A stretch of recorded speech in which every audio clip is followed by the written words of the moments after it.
ये है रोलन, एक मास्टरमाइंड बेरोजगार सिविल इंजीनियर जो अचानक एक दिन नोबल प्रिंस की बॉडी में रीइंकार्नेट हो जाता है। एक ऐसे छोटे बदसूरत और खतरनाक शहर में जो सालों से बिल्कुल भी डेवलप नहीं हुआ था। जब एक बूढ़ा आदमी किसी जरूरी चर्चा के लिए प्रिंस को बुलाने जा रहा होता है, तभी रास्ते में उसे एक मेड दिखाई देती है जो अभी अभी प्रिंस के कमरे से बाहर निकली थी। उसके पूछने पर वह कहती है कि प्रिंस अभी सो रहे हैं, लेकिन असल में उसी मेड ने प्रिंस के ड्रिंक में जहर मिलाकर उसे मार दिया था। जब वह बूढ़ा आदमी प्रिंस को उठाने के लिए कमरे में पहुंचता है तो उसे लगता है कि शायद प्रिंस बैठे बैठे ही सो गए हैं, लेकिन सच तो ये था कि प्रिंस पहले ही मर चुका था। तभी अचानक उसकी आंखें खुलती है क्योंकि उसी पल रूलन अपनी बॉडी में रीइंकार्नेट हो चुका होता है। आसपास का माहौल देखकर शुरुआत में उसे कुछ भी समझ में नहीं आता कि आखिर यहाँ चल क्या रहा है। वह अपनी याददाश्त पर जोर डालने की कोशिश करता है, लेकिन अभी उसे कुछ साफ समझ में नहीं आ रहा था। तभी वह बूढ़ा आदमी उसे उठाते हुए कहता है, हमें तुरंत चलना होगा, बाहर लोग उस विच को मारने के लिए आपके आदेश का इंतजार कर रहे हैं। रूलन को बाहर से जोर जोर से हंसने और शोर मचाने की आवाज आ रही थी क्योंकि पूरे शहर के लोग एक विच को सूली पर चढ़ाने की तैयारी कर रहे थे। कुछ वीआईपी नोबल्स भी आराम से बैठे इस नजारे का मजा ले रहे थे जैसे वो कोई बहुत महान काम कर रहे हो।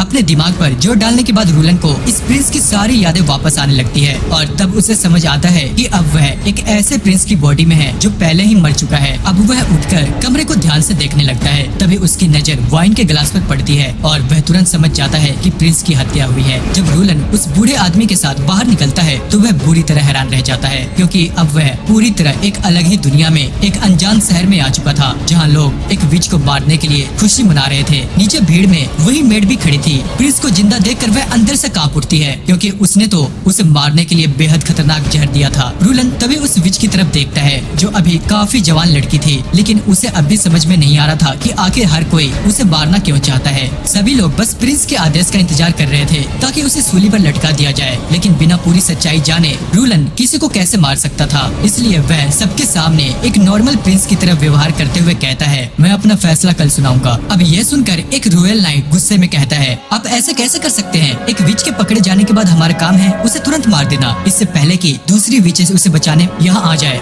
तो इसमें दिक्कत क्या है? अगर दूसरी विचेस भी यहाँ आ जाए तो और भी अच्छा होगा, हम उन सबको एक साथ पकड़ लेंगे। अपना फैसला सुनाकर रूलन चुपचाप वहाँ से वापस चला जाता है। कुछ देर के बाद दिखाया जाता है कि रूलन अपने गार्ड्स के साथ प्रिंस के मेंशन की तरफ जा रहा होता है और उसके सामने वही महिला बैठी होती है जिसने प्रिंस को जहर देकर मारा था। लेकिन फिलहाल रूलन को उसके बारे में कुछ भी पता नहीं था। अपने कमरे में पहुंचने के बाद वह आसपास की चीजों को ध्यान से देखने लगता है और थोड़ी ही देर में उसे समझ आ जाता है कि उसके साथ कुछ अच्छा नहीं हुआ है क्योंकि वह एक ऐसे बर्बाद और पिछड़े राज्य में आ चुका था जिसके आसपास के दूसरे राज्य बिल्कुल भी इज्जत नहीं करते थे। यह एक ऐसा इलाका था जो सालों से कभी डेवलप हुआ ही नहीं था। इसलिए रूलन सोचने लगता है, आखिर मैं यहाँ क्यों आया हूँ? लेकिन तभी जब वह शीशे में अपना चेहरा देखता है तो उसे थोड़ा सुकून मिलता है क्योंकि कम से कम यह बंदा दिखने में काफी हैंडसम था। अब रूलन फैसला करता है कि सबसे पहले उसे इस राज्य के हालात समझने होंगे कि आखिर यहाँ चल क्या रहा है। अगले सीन में जब वह लंच कर रहा होता है तभी वही बूढ़ा आदमी जो राज्य का फाइनेंशियल एडवाइजर था उससे आकर पूछता है, आखिर आपने आज एग्जीक्यूशन को टाल कैसे दिया? इस पर रूलन सीधा अपना सबसे बड़ा सवाल पूछता है, आखिर ये सब क्यों हो रहा है? लोग विचेस से इतनी नफरत क्यों करते हैं? तब वह बूढ़ा आदमी बताता है कि कई साल पहले लोगों ने वेस्टर्न फॉरेस्ट में कुछ बेहद खतरनाक विचेस को देखा था। वहीं उन्हें एक छोटा पत्थर मिला जिस पर एक अजीब सा निशान बना हुआ था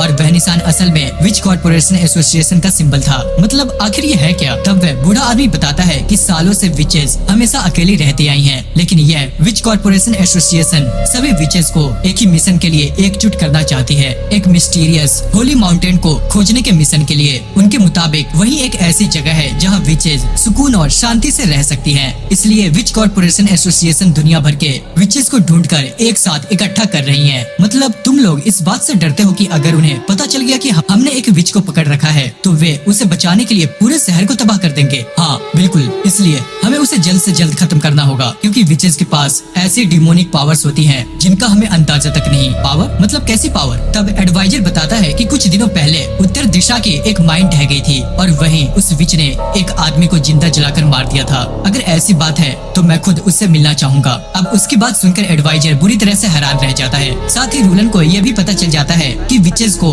आग से कोई नुकसान नहीं होता। यही वजह थी कि लोग उसे सूली पर चढ़ाकर मारना चाहते थे क्योंकि उनके पास दूसरा कोई तरीका नहीं था। लेकिन इतना सब सुनने के बाद भी रूलन को पूरी तरह यकीन ही नहीं हो रहा था। इसलिए वह खुद अपने रॉयल गार्ड और रॉयल एडवाइजर के साथ उस विच से मिलने निकल पड़ता है। रास्ते में गार्ड उसे रोकते हुए कहता है, सुनिए, हम सब मारे जा सकते हैं, आपको ये करने की जरूरत नहीं है। लेकिन हम देखते हैं कि रूलन शांत होकर जवाब देता है, अगर तुम बुराई का सामना ही नहीं करोगे तो उसे हराओगे कैसे। अब हालांकि ये सब सुनने के बाद भी वे लोग जाना नहीं चाहते थे, क्योंकि अपने प्रिंस को अकेला छोड़ना भी उनके लिए नामुमकिन था। अब जैसे ही रूलन उस केज के पास पहुंचता है, वह विच को देखकर बुरी तरह चौंक जाता है, क्योंकि उसके सामने कोई डरावना मॉन्स्टर नहीं बल्कि एक बेहद खूबसूरत लड़की खड़ी थी। उसकी गहरी नीली आंखें, उसकी मासूमियत साफ दिखाई दे रही थी। रूलन के पूछने पर वह अपना नाम एना बताती है। सुनो, उस माइन में आखिर हुआ क्या था, मुझे सब सच सच बताओ। इस पर एना बताती है कि जब माइन ढही तब उसके पिता लकड़ी और पत्थरों के नीचे फंस गए थे, लेकिन इससे पहले कि वह उन्हें बचाने पहुंचती, एक दूसरा माइनर मौका देखकर उसके पिता के पैसे चुराने लगा। वही पैसे जिन्हें उसके पिता ने पूरी जिंदगी मेहनत करके कमाया था।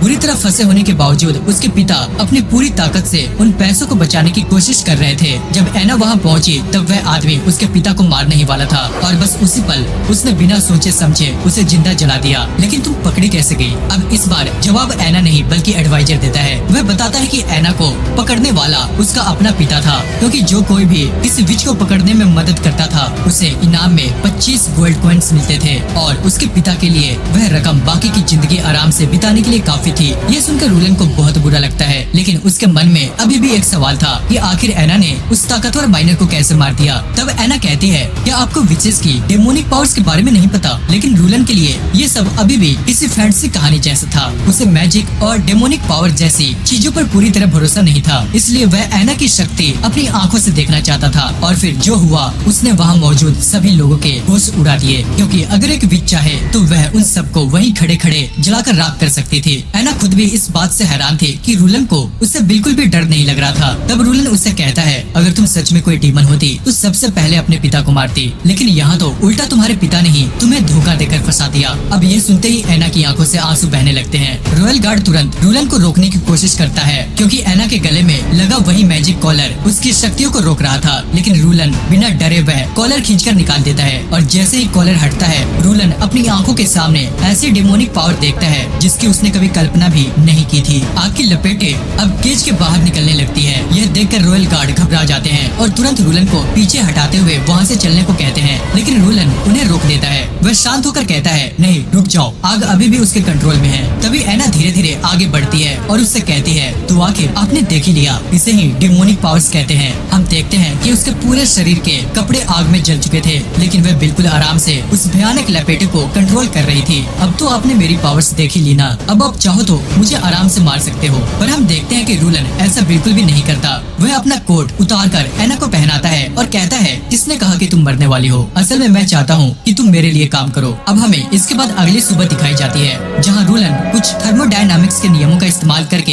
एना की शक्तियों को समझने की कोशिश कर रहा था, क्योंकि अपनी पिछली जिंदगी में वह एक इंजीनियर था। वह एना की पावर को साइंस और थर्मोडायनेमिक्स के जरिए समझना चाहता था, लेकिन उसकी शक्तियाँ किसी भी सामान्य नियम को फॉलो ही नहीं कर रही थी। यानी ये दुनिया का मैजिक साधारण साइंस से बिल्कुल अलग था। अब इसी बीच बैरो भी प्रिंस से मिलने पहुंचता है। तब रूलन उससे पूछता है, तो तुम्हारा काम पूरा हो गया? असल में रूलन ने ये करवाया था कि उसने एक दूसरे कैदी के चेहरे को कपड़े से ढककर सबके सामने फांसी पर लटका दिया, ताकि सभी लोगों को यही लगे कि वही विच थी जिसे मार दिया गया है। मतलब सांप भी मर गया और लाठी भी ना टूटे। और क्योंकि बैरो यहाँ का फाइनेंस मिनिस्टर था, इसलिए रूलन उससे पूरे शहर की रिपोर्ट मांगता है। पिछले 10 सालों का खर्चा, टैक्स रिकॉर्ड, शहर की हालत, उत्पादन, मतलब सब कुछ। साथ ही वह टेक्सटाइल, स्टील और सेरामिक्स के प्रोडक्शन की भी जानकारी मांगता है। ये सब सुनकर बैरो बुरी तरह हैरान रह जाता है, क्योंकि अब तक वह जिस प्रिंस को जानता था वह बस एक जिंदा लाश जैसा इंसान था, जिसे अपने राज्य या लोगों से कोई फर्क ही नहीं पड़ता था। लेकिन अब उसके सामने खड़ा प्रिंस पूरी तरह बदल चुका था। आखिर आपको इन रिपोर्ट्स की जरूरत क्यों पड़ गई? मैंने जितना कहा है बस उतना करो। हम अपनी टेरिटरी को ऐसे और बर्बाद नहीं होने दे सकते। असल में अब तक रूलन यहाँ की जियोपॉलिटिक्स अच्छी तरह समझ चुका था। उसे पता चल गया था कि इस दुनिया में कई बड़े और बेहद विकसित किंगडम मौजूद है, जिन्हें अलग अलग प्रिंस और प्रिंसेस संभाल रहे हैं। हर किसी के पास एक मजबूत और अमीर साम्राज्य है, जहाँ लोग आराम और ऐश की जिंदगी जी रहे हैं। लेकिन दूसरी तरफ रूलन पूरे साम्राज्य के बीचों बीच एक ऐसे शहर में फंस चुका था जो पूरी तरह बर्बाद और पिछड़ा हुआ था। तुम्हें क्या लगता है हमारी सबसे बड़ी गलती क्या थी? अब बैरो जवाब देता है, हमारे पास न ढंग के संसाधन बचे हैं और न ही खाने पीने का पर्याप्त सामान। तो तुम्हारे हिसाब से इस पूरे किंगडम में सबसे ज्यादा ताकत किसके पास है? अब हम देखते हैं कि बैरो बिना सोचे तुरंत जवाब देता है रॉयल हाउस ऑफ विंडब्लेडन के पास। नहीं, तुम गलत हो, ये सब सिर्फ दिखावा है। जहाँ तक मैंने समझा है, असल में इस पूरे किंगडम को चर्च कंट्रोल करता है। सिर्फ उसी इंसान को असली राजा माना जाता है जिसे पोप खुद ताज पहना है। यानी कि दुनिया जिस इंसान को किंग समझती है वह असल में सिर्फ एक पपेट है। चाहे मेरे भाई बहन अपनी टेरिटरी को कितना भी मजबूत बना ले, आखिर में पूरा किंगडम चर्च के कंट्रोल में ही रहेगा। और हाँ, यहाँ एक जरूरी बात यह है कि इस दुनिया के बाकी सभी प्रिंस और प्रिंसेस असल में रूलन के अपने भाई बहन ही हैं, जो फिलहाल अलग अलग राज्यों पर राज कर रहे हैं। अब रूलन पूरी तरह समझ चुका था कि अगर उसे सच में किंग बनना है तो उसे चर्च के बनाए इस सिस्टम से बाहर निकलकर अपना अलग साम्राज्य बनाना होगा। लेकिन उसकी सबसे बड़ी समस्या थी इस किंगडम के लोग, क्योंकि चर्च ने सालों से लोगों के दिल और दिमाग पर अपना पूरा कब्जा जमा रखा था। इसी वजह से चर्च जो भी कहता था लोग आंख बंद करके उस पर विश्वास कर लेते थे। इसलिए रूलन ने सोचा कि अगर किसी तरह लोगों के सामने ये साबित कर दिया जाए कि चर्च झूठ बोल रहा है तो लोग खुद ही उसका साथ छोड़ देंगे। और ये साबित करने में सबसे बड़ा रोल निभा सकती थी विचेस, क्योंकि चर्च ने सालों से लोगों के दिमाग में यह बात बैठा दी थी कि विचेस बुरी होती है क्योंकि उनके पास डेमोनिक पावर्स हैं। तो अगर रूलन लोगों को ये दिखा दे कि विचेस असल में बुरी नहीं है तो जाहिर सी बात है कि लोगों का चर्च पर से विश्वास टूटने लगेगा। अब ये सब सुनने के बाद बैरो को आखिर समझ में आ जाता है कि प्रिंस ने एना को क्यों बचाया। तब रूलन उससे कहता है अगर हम इस लड़ाई में जीत गए तो आगे चलकर तुम मेरे राइट हैंड बन सकते हो, इसलिए अब से मेरे किसी भी फैसले पर सवाल मत उठाना। अब प्रिंस से बात करने के बाद जब बैरो बाहर निकलता है तो रॉयल गार्ड तुरंत उससे पूछता है आखिर हुआ क्या प्रिंस सच में उस विच को अपने पास रखने वाले हैं। लेकिन हम देखते हैं कि बैरो बिना कुछ बोले ही वहाँ से चला जाता है। दूसरी तरफ एना को दिखाया जाता है जो अकेले गार्डन में चुपचाप बैठी होती है, क्योंकि बैरो ने उससे एक कॉन्ट्रैक्ट साइन करवाया था जिसके मुताबिक उसे अपने काम के बदले हर महीने एक गोल्ड कॉइन मिलेगा। अब ये सुनकर एना खुद हैरान रह गई थी, क्योंकि इतना पैसा तो उसका पिता पूरे साल में भी नहीं कमा पाता था। उसे समझ नहीं आ रहा था कि आखिर प्रिंस उससे चाहता क्या है। तभी रूलन उसके पास आता है, मुझे माफ कर दो, इतना सब होने के बाद तुम्हें आराम मिलना चाहिए था, लेकिन मैंने तुम्हें फिर यहाँ बुला लिया। मुझे अभी तक समझ नहीं आया आपने मुझे बचाया ही क्यों। अब रूलन कहता है चलो चलते चलते बात करते हैं, लेकिन हम देखते हैं कि एना तुरंत मना कर देती है, नहीं ऐसा कैसे हो सकता है, मैंने एक इंसान को मार डाला, मुझे सजा मिलनी चाहिए और आप मुझे बचा रहे हैं। तुमने जो किया वो सिर्फ अपने बचाव में किया था, इतना परेशान होने की जरूरत नहीं है। लेकिन क्योंकि लोग हमेशा से विचेस को बुरी नजर से देखते आए थे, इसलिए एना खुद भी मानने लगी थी कि वह माफी के लायक नहीं है। तभी रूलन पास से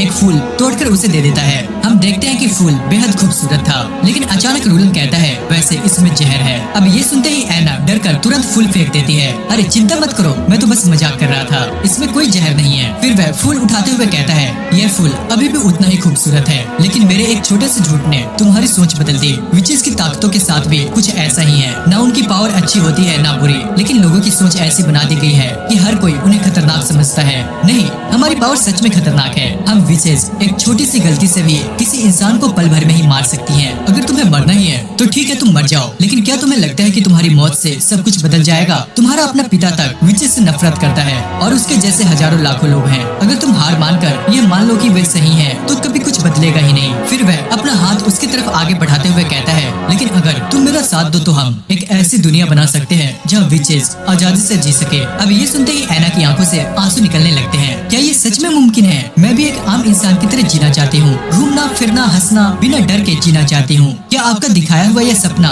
सच में सच हो सकता है? हाँ, सब मुमकिन है, बस मेरा साथ दो। इसके बाद वह एना से कहता है कि उसे अपनी शक्तियों पर और ज्यादा कंट्रोल पाने के लिए ट्रेनिंग करनी होगी ताकि पिछली बार जैसी घटना दोबारा ना हो। अब इसके बाद रात होने पर वही मेड दिखाई देती है जिसने प्रिंस को जहर देकर मारने की कोशिश की थी। वह एक चिट्ठी में प्रिंस के बदलते हुए व्यवहार के बारे में लिखती है और उसे किसी अनजान व्यक्ति के पास भेज देती है। अगले दिन जब रूलन सारी रिपोर्ट्स पढ़ता है तो उसे समझ आता है कि उनका शहर असल में एक माइनिंग टाउन है जो पूरा किंगडम के बॉर्डर पर स्थित है। लेकिन नोबल्स के लगातार भ्रष्टाचार की वजह से जिस शहर को सबसे ज्यादा विकसित होना चाहिए था वही पूरी तरह बर्बाद हो चुका था। सबसे बड़ी समस्या ये थी कि वहाँ खेती ही नहीं होती थी। तब रूलन बैरो से पूछता है तो फिर यहाँ खाने का इंतजाम कैसे होता है? हम जो भी ओर निकालते हैं उसे हम लॉन्गसॉन्ग फोर्ट्रेस के साथ खाने के बदले ट्रेड करते हैं। एक तरह से वे लोग हमारे वाटर सिटी को अपनी प्रॉपर्टी समझते हैं, हमसे सारा जरूरी सामान ले लेते हैं और बदले में बस इतना खाना देते हैं कि यहाँ के मजदूर किसी तरह जिंदा रह सके। असल में पहले इस शहर का रूलर बोरिस था और वह बिना सोचे समझे हमेशा उनकी हर बात मान लिया करता था।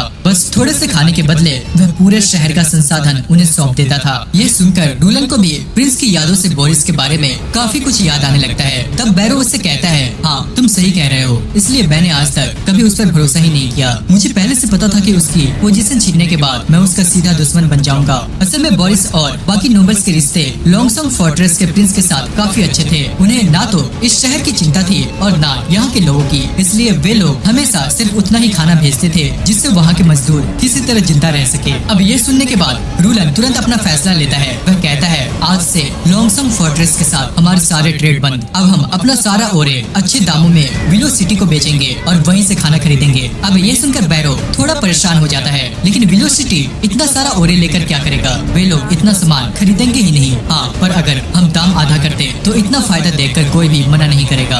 लेकिन हम देखते हैं कि बैरो को अभी भी चिंता थी। उसे डर था कि ये कोई फ्यूचर प्रूफ प्लान नहीं है। अगर वे किसी तरह सस्ते में ओरे बेचते हैं तो उनका पूरा स्टॉक जल्दी खत्म हो जाएगा। लेकिन रूलन का प्लान काफी लंबी सोच के साथ बनाया गया था। वह इस शहर के बिजनेस को भी बढ़ाना चाहता था। जब वे लोग पहले पर्याप्त संसाधन इकट्ठा कर ले, और रिसोर्सेज से उनका मतलब था शिप्स, क्योंकि उनकी यह बॉर्डर सिटी एक विशाल नदी के किनारे बसी हुई थी। एक ऐसी लंबी नदी जो पूरे किंगडम से होकर गुजरती थी। अगर वे लोग अच्छी शिप्स बना लेते तो पूरे किंगडम में व्यापार कर सकते थे, यानी हर तरफ पैसा ही पैसा।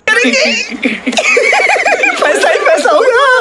लेकिन तभी बैरो एक और बड़ी समस्या बताता है। अगर हमने लॉन्गसॉन्ग फोर्ट्रेस से सारे रिश्ते तोड़ दिए तो सर्दियों में वे हमें अपने किले में शरण नहीं देंगे। क्यों? सर्दियों में ऐसा क्या होता है? अब बैरो सीरियस होकर कहता है, क्योंकि सर्दियों में असली खतरा आता है। ड्रैगन स्पाइन माउंटेन से मानो नर्क का दरवाजा खुल जाता है और वहाँ से अनगिनत मॉन्स्टर्स बाहर आने लगते हैं। सर्दियों में उनका रूप इतना भयानक होता है कि वे सब कुछ तबाह कर देते हैं। वे झुंड बनाकर हमला करते हैं, और क्योंकि हमारे शहर के पास बड़ी दीवारें नहीं है, इसलिए लोगों को लॉन्गसॉन्ग फोर्ट्रेस में जाकर छिपना पड़ता है। यह सुनकर रूलन को समझ आ जाता है कि जब तक वह इन मॉन्स्टर की समस्या का हल नहीं ढूंढ लेता तब तक वह इस शहर को डेवलप नहीं कर सकता। इसलिए अब वह कुछ कैप्टन्स और एक हंटर को बुलाता है जो पहले उन मॉन्स्टर से लड़ चुके थे। उनमें से एक बेचारा तो प्रिंस को सामने देखकर डर गया था कि उससे ठीक से बोला भी जा नहीं रहा था। तभी दूसरा कैप्टन आगे बढ़कर बताता है, ऑटम सीजन खत्म होने के बाद हम पूरे जंगल में घूमकर आसपास के इलाकों पर नजर रखते हैं। जैसे ही किसी बीस्ट के आने का संकेत मिलता है हम सिग्नल फायर जलाते हैं। उसके बाद रूबी वाटर रिवर के रास्ते सभी लोग लॉन्गसॉन्ग फोर्ट्रेस की तरफ निकल जाते हैं। क्या नदी की दूसरी तरफ भी मॉन्स्टर्स हमला करते हैं?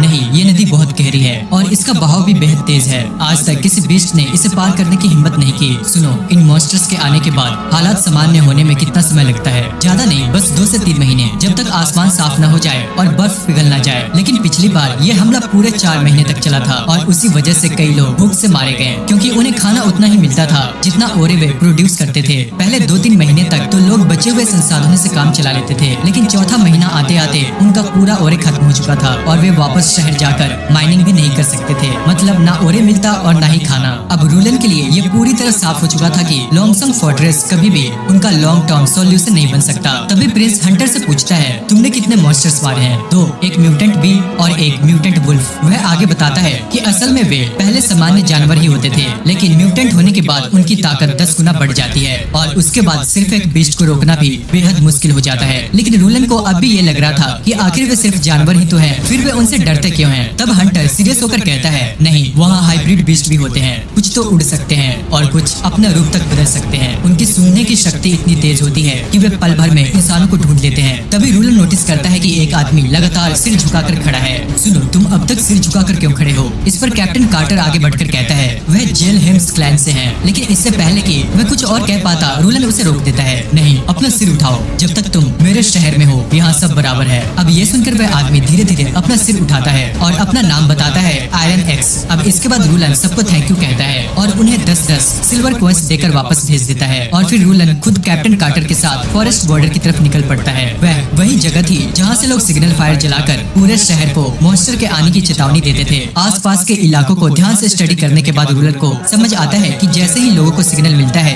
वे माउंटेन एरिया से सीधे रिवर की तरफ भागते हैं और ये पूरा रास्ता 600 मीटर लंबा था। तभी कार्टर थोड़ी हिचकिचाहट के साथ कहता है, माफ कीजिए, शायद मुझे ऐसा सवाल नहीं पूछना चाहिए, लेकिन कहीं आप डेमोनिक पीरियड के दौरान यही रहने का प्लान तो नहीं बना रहे? हाँ, बिल्कुल सही समझा आपने। अब ये सुनते ही कार्टर पूरी तरह से मौन धारण कर लेता है, क्योंकि शहर के गिने चुने गार्ड्स ही थे जो मॉन्स्टर से लोगों की रक्षा करने के लिए बिल्कुल न काफी थे, और ऊपर से कैसल में 2000 लोगों के रहने की जगह भी नहीं थी। लेकिन रूलन बड़े कॉन्फिडेंस से कहता है, इस बात की चिंता मत करो, हम यहाँ इतिहास की सबसे मजबूत दीवार बनाएंगे। और अगर तुम भूल गए हो तो मैं याद दिला दूं कि रूलन अपनी पिछली जिंदगी में एक इंजीनियर था, इसलिए उसे पूरा भरोसा था कि अपनी मॉडर्न नॉलेज की मदद से वह एक ऐसी विशाल और मजबूत दीवार खड़ी कर सकता है जो मॉन्स्टर को रोक सके। दूसरी तरफ बैरो अभी भी इस सोच में डूबा हुआ था कि आखिर प्रिंस के अंदर इतना बड़ा बदलाव कैसे आया, क्योंकि पहले वाला प्रिंस पूरी तरह एक फेलियर था। उसे ना अपने शहर की परवाह थी और ना ही यहाँ के लोगों की। रॉयल फैमिली के नाम पर वह एक बहुत बड़ा दाग माना जाता था,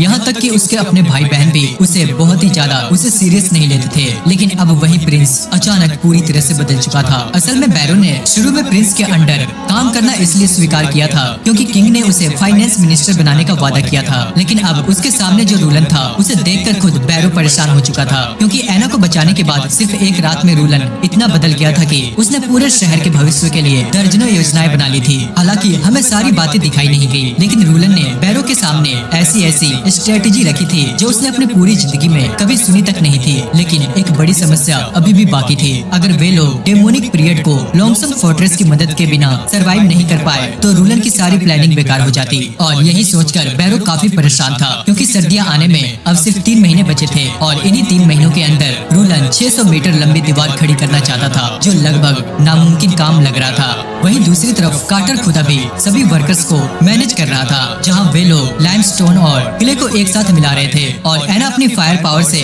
उन्हें गर्म कर रही थी। अब इसके बाद प्रिंस का अगला आदेश आता है, ठीक है, अब इसमें जिप्सन मिलाओ और इसे एक फाइन पाउडर में बदल दो। लेकिन हम देखते हैं कि कार्टर को समझ ही नहीं आ रहा था कि आखिर वे लोग बना क्या रहे हैं। इसके बाद वह पूछता है, आखिर ये सब है क्या? चिंता मत करो, ये ऐसी चीज है जो इस दुनिया के इतिहास में पहली बार होने वाली है। कुछ समय बाद जब वह मिस्टीरियस पाउडर तैयार हो जाता है तो रूलन एना से कहता है, आओ अब मैं तुम लोगों को एक मैजिक दिखाता हूँ। अब ये सुनकर एना हैरानी से पूछती है, क्या आपको भी मैजिक आता है? हाँ, मेरा मैजिक थोड़ा अलग है, इसे कहते हैं साइंस। अब इसके बाद वह कार्टर को आदेश देता है कि उस पाउडर में पानी मिलाकर उसे पत्थरों के ऊपर डाल दे और कहता है कल सुबह तक ये पूरी तरह सॉलिड बन जाएगा। हम देखते हैं कि शुरुआत में कार्टर को बिल्कुल भरोसा नहीं था कि इससे कुछ खास होगा, लेकिन अगली सुबह वह पाउडर सच में पत्थर की तरह कठोर बन चुका था। तब रूलन कार्टर से कहता है, एक बार तुम इसे तोड़कर देखो। अब इसके बाद कार्टर तुरंत अपना फावड़ा उठाता है और पूरी ताकत से उस पर वार करता है, लेकिन वह चीज अब स्टील जितनी मजबूत हो चुकी थी। और ये देखकर कार्टर बहुत ही ज्यादा हैप्पी हो जाता है। अगर ऐसा है तो हम बहुत तेजी से आगे बढ़ सकते हैं। सिर्फ 5 सालों में पूरी दीवार तैयार हो जाएगी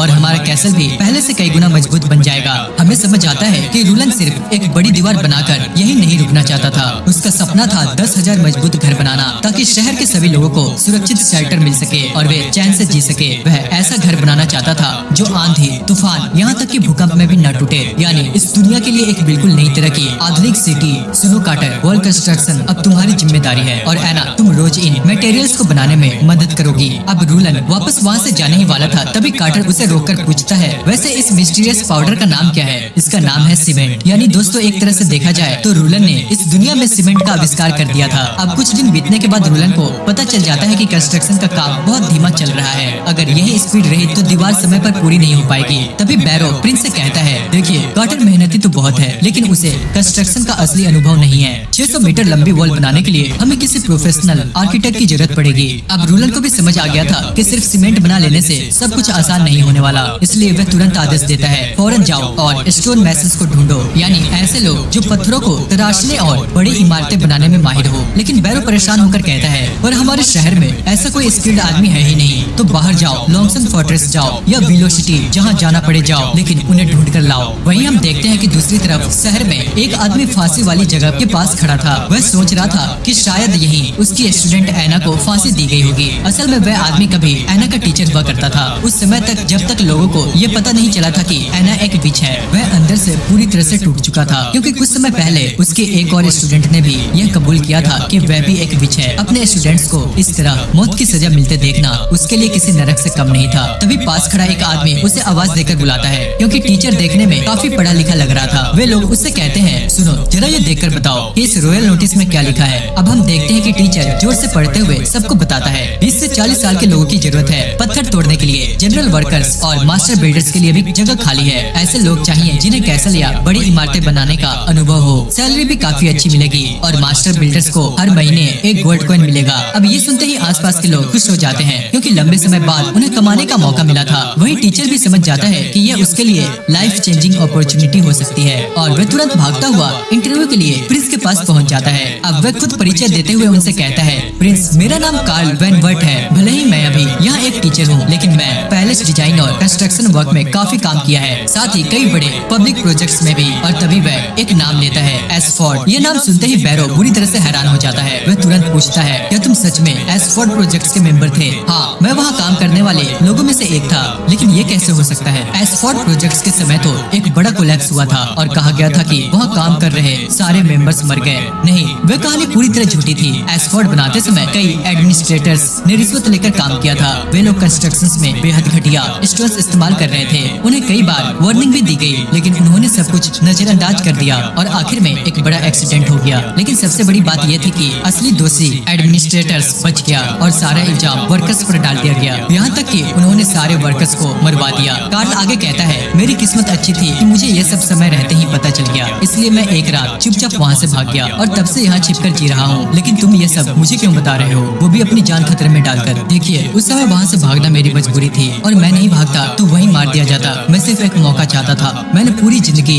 एक स्टोन मैसन के तौर पर काम किया है और मैं यही काम आगे भी करना चाहता हूँ। तब रूलन बैरो की तरफ देखकर पूछता है, तुम्हें क्या लगता है? बैरो थोड़ी देर सोचने के बाद कहता है, अगर कानून के हिसाब से देखें तो यह भी एक क्रिमिनल है, लेकिन फिलहाल हमारे लिए इसे हायर करना ही सबसे अच्छा विकल्प है। ठीक है, आज से तुम्हारे सारे गुनाह माफ। अब से तुम एक मास्टर बिल्डर हो और एडमिनिस्ट्रेटर ऑफिस के मेंबर भी। ये सुनते ही कार्ल पूरी तरह से हैरान रह जाता है क्योंकि उसे लगा था कि सच बताकर उसने अपनी मौत को ही बुला लिया है, लेकिन यहाँ तो उसकी जिंदगी ही बदल गई थी। इसके बाद रूलन उठकर एक मैप दिखाता है और कहता है, हमें ठीक इस जगह पर वॉल बनानी है। मैप देखकर कार्ल तुरंत समझ जाता है कि यह काम कितना बड़ा है। ये बहुत मुश्किल होगा। सिर्फ 150 लोगों के साथ इसे पूरा करने में 3 साल से भी ज्यादा लग जाएंगे। नहीं, हम ये किसी भी हालत में डेमोनिक पीरियड आने से पहले पूरा करना होगा। अब ये सुनकर कार्ल तुरंत अपना प्लान बदलने लगता है। वह कहता है, अगर हम इसकी हाइट और विड्थ में थोड़ा बदलाव करते तो 200 लोगों के साथ 1 महीने में फाउंडेशन तैयार हो सकता है। लेकिन सबसे बड़ी समस्या है बार बार स्टोन्स को तोड़ना और यहाँ तक लाना। उसी में सबसे ज्यादा समय लगेगा।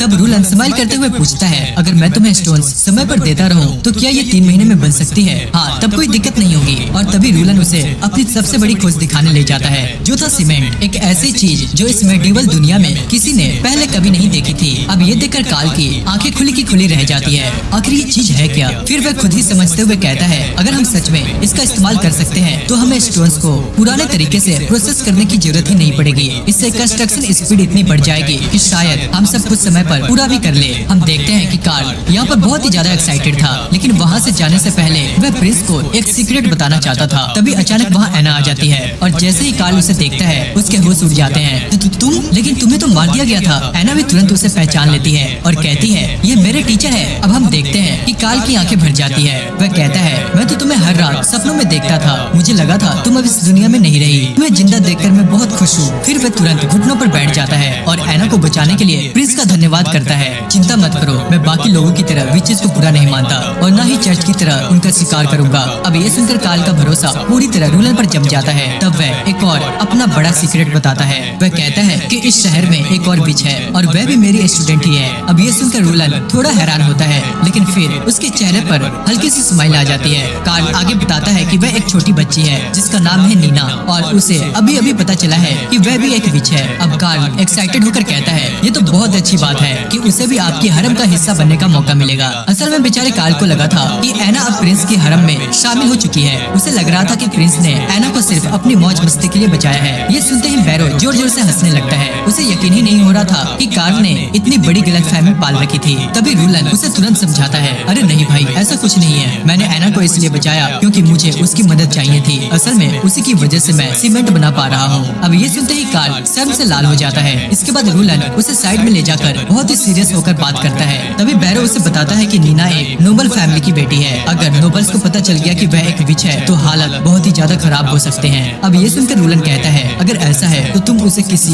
लेसन के बहाने मेरे पास ले आना, बाकी काम बैरो करेगा। वह उसे चुपचाप अंडरग्राउंड किचन तक ले आएगा। अब कुछ देर के बाद कार्ल सच में नीना को लेकर आ जाता है। हम देखते हैं कि बेचारी नीना के गाल शर्म से लाल हो जाते हैं, क्योंकि रास्ते में कार्ल ने उसे वही प्रिंस की हरम वाली बात कह दी थी। अब जैसे ही रूलन सामने आता है, वह उसे अपने पास बैठने के लिए कहता है, लेकिन नीना इतनी शर्मिली थी कि ठीक से पास भी नहीं आ रही थी। तब रूलन अपना अल्टीमेट वेपन इस्तेमाल करता है, जो कि होता है केक पेस्ट्री। हम देखते हैं कि पेस्ट्री को देखकर नीना के मुंह से लार टपक रहे थे, लेकिन फिर भी वह खुद को रोकने की कोशिश कर रही थी। इसी बीच जैसे ही ऐना नीचे आती है, नीना तुरंत भागकर उसे गले लगा लेती है, क्योंकि ऐना उसके लिए एक बड़ी बहन जैसी थी। अब जब तीनों साथ बैठे होते हैं, तब रूलन नीना से कहता है, मुझे पता है कि तुम एक विच हो, लेकिन मैं ये जानना चाहता हूँ कि तुम्हें यह बात कैसे पता चली। एक हफ्ते पहले मुझे एक छोटी चिड़िया मिली थी जिसके पैर टूट गए थे। मैं उसे बचाना चाहती थी और तभी मुझे महसूस हुआ कि मेरे हाथों से कुछ निकल रहा है, एक अजीब सा पानी जैसा चिपचिपा पदार्थ जो पूरी चिड़िया के चारों तरफ लिपट गया और फिर पता नहीं कैसे वह ठीक हो गई। अब ये सुनते ही रूलन तुरंत समझ जाता है कि नीना की पावर हीलिंग है। तब वह कार्टर से कहता है कि किसी घायल या मरे हुए जानवर को लेकर आए ताकि नीना की शक्तियों का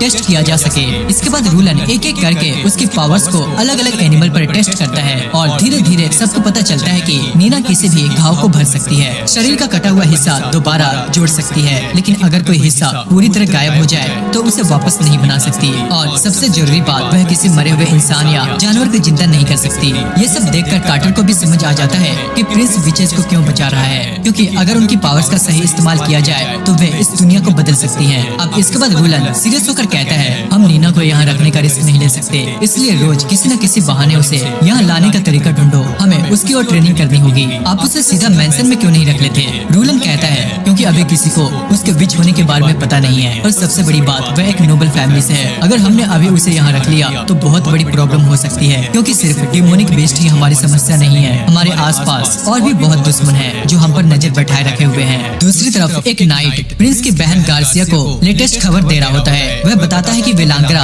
फ्लीट एक सफल रेड से वापस लौटा है। उन्होंने एक मर्चेंट शिप को लूटा और इतना सामान हासिल किया कि उससे पूरी सेना को 1 साल तक खिलाया जा सकता था। वाह, बहुत बढ़िया। इस रेड को लीड करने वाले कैप्टन का क्या नाम था? नाइट जवाब देता है, उसका नाम है डेरेक। उसके पास पूरे वेलांग्रा फ्लीट का कमांड था, साथ ही रेड में मिला सारा सामान भी। लेकिन तभी नाइट एक और खबर देता है, एक बुरी खबर है, प्रिंस रोलैंड पर किया गया असैसिनेशन अटेम्प्ट फेल हो गया। हमने उसकी वाइन में पॉइजन मिलाया था, लेकिन उससे वह सिर्फ कुछ ही सेकंड्स के लिए बेहोश हुआ। मतलब साफ है, हम फेल हो गए। लेकिन अगर हमारी असासिन अभी तक पकड़ी नहीं गई तो मैं उसे एक और मौका दे सकती हूँ। इसके बाद वह एक एल्केमिस्ट को फांसी देने का आदेश देती है, जिसका नाम एम्बिस था, क्योंकि उसी ने वह पॉइजन बनाया था जो प्रिंस पर असर ही नहीं किया। लेकिन गार्सिया को इस बात का अंदाजा भी नहीं था कि पॉइजन बिल्कुल सही काम कर चुका था। असल में प्रिंस रोलैंड तो कब का मर चुका था और अब उसकी बॉडी में सो रहा था एक बेरोजगार जीनियस इंजीनियर। अगले दिन लॉन्गसम फोर्ट्रेस का एम्बेसडर बॉर्डर टाउन में मिनरल्स लेने पहुंचता है, लेकिन वहां पहुंचकर उसे एक बेहद हैरान कर देने वाली दृश्य दिखाई देती है। विलो सिटी का एक शिप बॉर्डर टाउन के लिए ढेर सारा फूड लेकर आया था। वहीं दूसरी तरफ हम देखते हैं कि बैरो प्रिंस को कंस्ट्रक्शन का पूरा अपडेट दे रहा होता है। वह बताता है कि सिटी वॉल का काम सही तरीके से चल रहा है। कार्ल ने गारंटी दी है कि प्रोजेक्ट समय पर पूरा हो जाएगा। और तो और विलो सिटी से खरीदा गया फूड भी पहुंच चुका है। फिलहाल उनके पास इतना खाना था कि पूरे शहर को सर्दियों में आराम से खिलाया जा सके। लेकिन हम देखते हैं कि फिर भी बैरो थोड़ा टेंशन में होता है। बैरो बहुत ज्यादा टेंस्ड होते हुए कहता है, अगर सब कुछ ऐसे ही चलता रहा तो कुछ ही समय में हम बैंकरप्ट हो जाएंगे। कंस्ट्रक्शन और बाकी बड़े खर्चे अभी सीधे ट्रेजरी से चल रहे हैं और ज्यादा से ज्यादा ये खजाना सिर्फ 1 साल तक ही टिक पाएगा। लेकिन रूलन को इस बात की जरा भी फिक्र नहीं होती, क्योंकि उसके हिसाब से अगर एक बार ये विशाल वॉल बनकर तैयार हो गया तो बॉर्डर सिटी की पोजीशन अपने आप मजबूत हो जाएगी। हाँ, ये बात सही है, लेकिन समस्या ये है कि ड्यूक रियान इतनी आसानी से मानने वाला नहीं है। इसी बीच एक मैसेंजर आकर उन्हें खबर देता है, लॉन्गसम फोर्ट्रेस का एम्बेसडर यहाँ पहुँच चुका है। अब ये सुनते ही रूलन तुरंत बैरो को आदेश देता है कि उसके स्वागत के लिए रॉयल बैंक्वेट तैयार किया जाए और फिर आगे डाइनिंग हॉल में ऐसी रॉयल और यूनिक डिशेस सजाई जाती है जिन्हें देखकर कोई भी हैरान रह जाए। असल में ये एक पूरा फ्लैक्स था। रूलन एम्बेसडर को ये दिखाना चाहता था कि अब फूड उनके लिए कोई बड़ी समस्या नहीं रही। अब हम देखते हैं कि एम्बेसडर डाइनिंग रूम में पहुंचता है तो वहाँ का नजारा देखकर उसके चेहरे का रंग ही बदल जाता है, क्योंकि अब तक बॉर्डर सिटी पूरी तरह लॉन्गसम फोर्ट्रेस के फूड सप्लाई पर निर्भर थी। लेकिन यहाँ तो सामने शानदार और हाई क्वालिटी खाना सजा हुआ था और ऊपर से उसे एक और अजीब चीज दिखाई देती है। रूलन खाने के लिए चॉपस्टिक इस्तेमाल कर रहा था, जो इस दुनिया के लोगों ने पहले कभी देखी ही नहीं थी। अब एम्बेसडर थोड़ा यहाँ पे हैरान होकर पूछता है, आप ये इस चीज से खा रहे हैं? अरे अच्छा, ये इन्हें चॉपस्टिक्स कहते हैं। अब से मैं इन्हें अपने शहर में आम बनाना चाहता हूँ, क्योंकि ये चम्मच से भी ज्यादा सस्ती होती हैं और साथ ही साथ हाइजेनिक भी। इसके बाद हम देखते हैं कि रूलन हल्का सा ताना मारते हुए कहता है, वैसे भी अब हमारे शहर में कोई खास खाना तो बचा नहीं है, तो इन्हीं चीजों से काम चलाना पड़ेगा। अब ये सुनकर बेचारा एम्बेसडर अंदर ही अंदर और ज्यादा कंफ्यूज हो जाता है। उसे समझ ही नहीं आ रहा था कि अगर ये बचा खुचा खाना है तो असली रॉयल फूड कैसा होगा। लेकिन इससे पहले कि उसकी और जलती, रूलन स्माइल करते हुए उसे बताता है कि असल में ये सारा खाना सिर्फ उसके स्वागत के लिए बनाया गया है और आज ही बिल्कुल ताजा विलो सिटी से आया है। अब ये सुनकर एम्बेसडर पूरी तरह से चौंक जाता है, क्योंकि इतिहास में पहली बार बॉर्डर सिटी ने विलो सिटी के साथ ट्रेड किया था। अब खाना खत्म होने के बाद एम्बेसडर आखिर अपनी असली बात पर आता है। आपने अब तक अपना ओरे डिलीवर नहीं किया और डेडलाइन भी निकल चुकी है। लॉन्गसंग फोर्ट्रेस ने आपकी फूड सप्लाई पहले ही तैयार कर ली थी, लेकिन आपकी तरफ से कोई रिस्पॉन्स ही नहीं आया। तब हम देखते हैं कि रूलन बहाना बनाते हुए कहता है, ओ दरअसल कुछ लैंडस्लाइड्स की वजह से हमारी कई माइंस कोलैप्स हो गई, इसलिए प्रोडक्शन कुछ समय के लिए रोकना पड़ा। फिलहाल हमारे पास सिर्फ 2 महीने का ओरे स्टॉक बचा है। ओह, तो फिर वही स्टॉक अभी हमें क्यों नहीं दे देते आप? अरे क्योंकि उस 2 महीने के ओरे के बदले लॉन्गसंग हमें इतना फूड कभी नहीं देगा जिससे मेरे लोग 2 महीने तक जिंदा रह सके। और वैसे भी 2 साल पहले फूड शॉर्टेज की वजह से हमारे यहाँ बहुत सारे लोग मारे गए थे और मैं वही गलती दोबारा नहीं होने दूंगा। इसके बाद हम देखते हैं कि रूलन सख्त आवाज में ऐलान करता है, आज से बॉर्डर सिटी और लॉन्गसंग फोर्ट्रेस के बीच का ट्रेड बंद किया जाता है। मैं अपना बचा हुआ सारा मिनरल पहले ही विलो सिटी को बेच चुका हूँ और अपने लोगों के लिए सर्दियों का पूरा फूड भी खरीद चुका हूँ। और हाँ, विलो सिटी के साथ ट्रेड करना हमारे लिए तुम लोगों से ज्यादा फायदेमंद है। अब एम्बेसडर को समझ आ जाता है कि नदी किनारे विलो सिटी के शिप्स क्यों खड़े थे, लेकिन वह यह भी जानता था कि विलो सिटी आमतौर पर आयरन ओरे जैसे मिनरल्स का ट्रेड नहीं करता। इसका मतलब साफ था, रूलन को शायद मार्केट वैल्यू का आधा ही पैसा मिला होगा, यानी वह घाटे का सौदा कर रहा था। अब एम्बेसडर उसे समझाने की कोशिश करते हुए कहता है, देखो तुम भी जानते हो कि लॉन्गसंग फोर्ट्रेस कितना पावरफुल है। हम कई पीढ़ियों से तुम्हारे साथ ट्रेड करते आ रहे हैं। इतने बड़े वॉल्यूम में मिनरल्स बेचना तुम्हारे लिए हमारे साथ ही ज्यादा फायदेमंद होगा। जहाँ तुम विलो सिटी को 50% मार्जिन पर मिनरल्स दे रहे हो, वही चीज हमें सिर्फ 30% मार्जिन पर दे दो। तुम्हारा भी फायदा और हमारा भी। हाँ, तुम्हारा ऑफर बुरा तो नहीं है, इससे दोनों का फायदा होगा। लेकिन क्या तुम ये गारंटी दे सकते हो कि लॉन्गसंग फैमिली के सभी 6 मेंबर्स इस डील से सहमत होंगे? सुनो, मैं ये प्रपोजल उनके सामने रखूंगा और पूरी कोशिश करूंगा कि तुम्हें सबसे अच्छा डील मिले। ठीक है, उम्मीद करता हूँ अच्छी खबर मिले। हम देखते हैं कि अब जाते जाते एम्बेसडर एक और बात कहता है, डेमोनिक पीरियड बस 2 महीने दूर है और बॉर्डर सिटी के लोगों के लिए लॉन्गसंग फोर्ट्रेस तक का सफर लंबा और खतरनाक होगा, इसलिए उन्हें जल्दी निकल जाना चाहिए। अरे इसकी चिंता तुम मत करो, अब मैं अपने लोगों को तुम्हारे फोर्ट्रेस में नहीं भेजूंगा। मैं खुद एक पावरफुल वॉल बनाऊंगा और अपने लोगों की रक्षा खुद करूंगा। अब इसके बाद एम्बेसडर अपने घोड़े पर सवार होकर वापस चला जाता है, लेकिन जाते हुए वह कहता है, उम्मीद करता हूँ यह डील सबके लिए फायदेमंद साबित हो। हालांकि दोस्तों, रूलन अच्छी तरह जानता था कि चाहे एम्बेसडर कितना भी सभ्य बनने की कोशिश करे, लॉन्गसंग की वे 6 नोबल फैमिलीज कभी भी इस डील को एक्सेप्ट नहीं करेगी। और आगे जाकर ठीक यही होता है। जैसे ही एम्बेसडर वापस जाकर लॉन्गसंग फोर्ट्रेस के शासक ड्यूक रियान को रोलैंड की वॉल वाली योजना के बारे में बताता है, तो वहाँ मौजूद सभी नोबल्स हंसने लग जाते हैं। उनके लिए ये बात मजाक से कम नहीं होती। उनका मानना था कि एक साधारण सी दीवार आखिर डिमोनिक बीस्ट को आखिर कितनी देर तक रोक पाएगी। तब ड्यूक रियान वहाँ बैठे बोरिस की तरफ देखकर पूछता है, तुम इस वॉल प्रोजेक्ट के बारे में कितना जानते हो? लेकिन बोरिस को इस प्रोजेक्ट के बारे में ज्यादा कुछ पता नहीं होता। उसे इन इम्पोर्टेंट मामलों में शामिल ही नहीं किया जाता था। अब फिर ड्यूक रियान अपने एम्बेसडर पेट्रो की तरफ स्माइल करते हुए पूछता है, तुम्हारा क्या विचार है पेट्रो? सिचुएशन थोड़ी अलग है। प्रिंस रोलैंड अब ट्रेड को पुराने तरीके से नहीं बल्कि करेंसी के जरिए करना चाहते हैं। अगर हम उनके मिनरल्स को 30% तक कम कीमत पर भी खरीदे तो भी यह हमारे लिए लाभदायक रहेगा। लॉन्ग टर्म में डिमोनिक बीस्ट से लड़ने का खर्च भी कम होगा और हमें खेती के लिए काफी जमीन भी मिल जाएगी। इसके बाद वह आगे कहता है, वैसे भी किंगडम के नियमों के अनुसार रोलैंड केवल 6 वर्षों तक ही अपनी जागीर शासक रहेगा। लेकिन अगर उसकी टेरिटरी इसी तरह विकसित होती रही तो बॉर्डर सिटी बहुत जल्द एक महत्वपूर्ण शहर बन जाएगी। इसलिए मेरा मानना है कि प्रिंस रोलैंड की मदद करना हमारे ही हित में है। हमें उसके साथ कम कीमत पर ट्रेड स्वीकार कर लेना चाहिए। पेट्रो की पूरी बात सुनने के बाद ड्यूक रियान स्माइल करते हुए कहता है, तुम्हारा विचार बुरा नहीं है, लेकिन तुम अभी भी एक मर्चेंट की तरह सोच रहे हो। व्यापारी केवल अपने प्रॉफिट के बारे में सोचते हैं, लेकिन एक किंग कभी इस तरह नहीं सोचता। हम किसी ऐसे व्यक्ति के साथ डील नहीं कर सकते जिसे हम कंट्रोल ही नहीं कर सके और जिसने हमारे आदेश मानने से इनकार किया हो, उसे सजा तो मिलेगी ही। अब अगली सुबह बॉर्डर सिटी में रोलैंड सभी नागरिकों को एक साथ इकट्ठा करता है। वे लोगों के सामने खड़े होकर एक महत्वपूर्ण भाषण देता है। लॉन्गसंग फोर्ट्रेस ने माइन कोलैप्स का बहाना बनाकर हमें फूड सप्लाई भेजने से मना कर दिया है और एक बार फिर हमें मरने के लिए छोड़ दिया गया है, ठीक वैसे ही जैसे पहले भी कई बार किया गया था। अब हम देखते हैं कि वहाँ पूरी तरह सन्नाटा छा जाता है। रोलैंड आगे कहता है, इस बार अनुमान लगाया जा रहा है कि डेमोनिक पीरियड 4 महीने से भी ज्यादा समय तक चल सकता है और अगर कुछ नहीं बदला तो 2 साल पहले जो हुआ था वही दोबारा होगा। हमारे अपने लोग भूख से मरेंगे, बल्कि इस बार हालात उससे भी ज्यादा खराब हो सकते हैं। अब ये सुनकर लोगों के चेहरे पर डर और निराशा साफ दिखाई देने लगती है। लेकिन तभी रोलैंड ऊंची आवाज में कहता है, लेकिन घबराने की जरूरत नहीं है। मुझे पहले से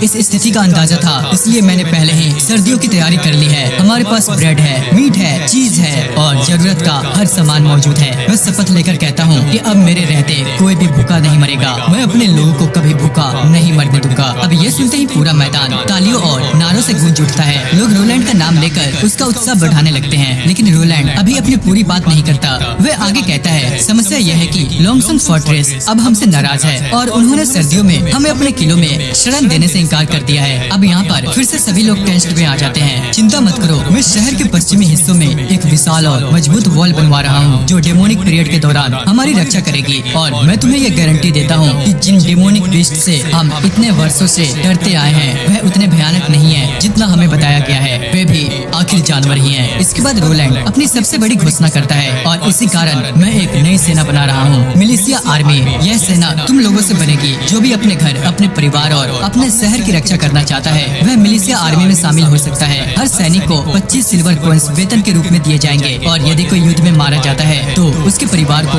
5 गोल्ड कॉइंस मुआवजे के रूप में दिए जाएंगे। अब रोलैंड की यह घोषणा सुनकर भीड़ में हलचल मच जाती है, क्योंकि पहली बार बॉर्डर सिटी के लोगों को ऐसा महसूस हो रहा था कि कोई शासक सच में उनके